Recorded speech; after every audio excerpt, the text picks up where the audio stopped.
en 96, on reçoit dans les boîtes aux lettres un papier comme quoi allait se créer le premier conseil de quartier de France. D'accord? Donc je me suis allée lambda, comme j'ai fait pour l'UTL. J'y suis rentrée lambda. 200 personnes au début. Ça m'a permis de connaître mes proches voisins, tu vois, que je ne connaissais pas, adorable.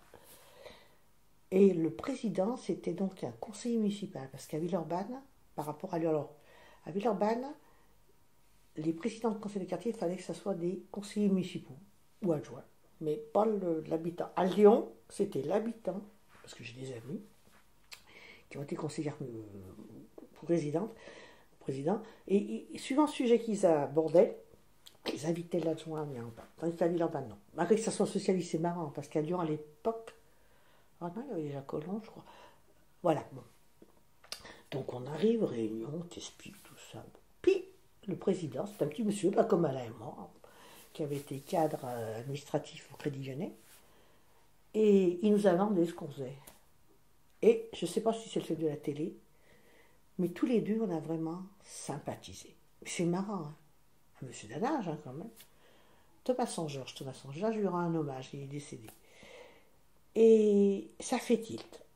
Et un jour, bon, on discute, tout ça. Il fallait mettre tout en place. Tout.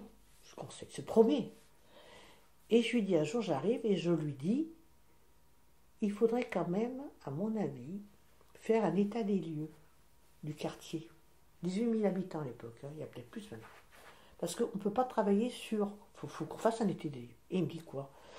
Ben, j'ai écouté, je vais vous faire un papier, vous regardez si ça convient, qu'il faudra distribuer à tout le monde, par contre, parce que je suis rentrée comme, comment te dire, correspondante de rue, tu vois, parce que vu que... Et je propose 10 thèmes. La sécurité du quartier, la sécurité des gens, au niveau scolaire, au niveau sportif, organisme qui existait. Enfin, je connaissais mon quartier, c'est mon quartier d'enfance. J'y suis née là-dedans, là. J'y suis allée à l'école de partout, là. Donc, je savais de quoi je parlais. Et c'est nul, mais spontanément. Tu vois, j'ai fait ces propositions, mais vraiment spontanément.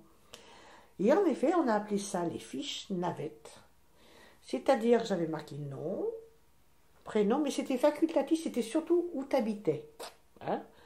Donc, où tu habitais, et j'avais fait mes 10 thèmes, et tu devais cocher de 1 à 10, tu le mettais en dessous, dans l'ordre pour toi qui était le plus prioritaire, les commerces, enfin tout.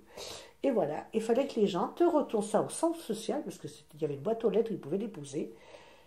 Et tout le monde a été d'accord, y compris la mairie, et tout le monde a fait des photocopies de tout ça. Ça a été distribué aux 18 000 habitants. Et après ça allait à la mairie, ça revenait vers moi, j'avais des grands tableaux, j'ai tout gardé, hein, des immenses tableaux, et tu vois, par thème, et je mettais les croix. Et il s'est avéré, on fait une réunion, résultat, il me dit, ben, c'est vous, hein, alors annoncé, c'était le commerce qui était demandé. Donc, et on a travaillé là. Donc, suite à ça, je me suis dit, oui, on a fait ça, mais maintenant, il faut peut-être faire des commissions de travail. Et on a créé, et la mairie a suivi. Il remontait et tout le monde était d'accord.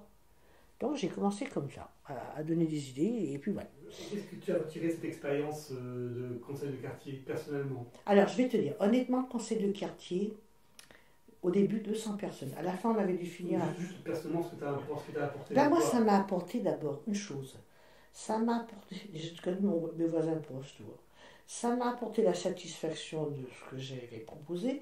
Et surtout, ce que ça t'apporte, c'est comme une association. Ça t'apporte à appréhender les autres. Tu dois prendre des gens comme ils sont. Tu ne peux pas les changer. Mais avoir une approche auprès des gens. Et c'est là où j'ai commencé déjà, en plus de ma maladie, à bien m'assagir. Parce que je n'ai jamais envoyé balader les gens. Non, j'ai quand même toujours été poli. Mais à me dire, calme-toi.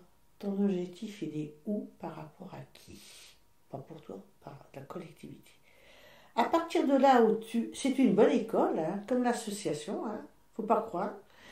Mais ça m'a surtout enrichi en tout point de vue. Donc j'avais déjà l'informatique en main, parce qu'on avait acheté un Apple pour aller et tout. Ça m'a permis d'avoir une expérience en tout, là, comme tout ça, les gens, tout ça, les commerçants, tout ça. Et au sein de l'UTL, ben, j'avais mes outils, moi, de l'informatique et de la communication avec les autres, avec des objectifs atteindts, même bénévolement, et de me découvrir, Voilà, c'est beaucoup, hein, quand même, comme satisfaction.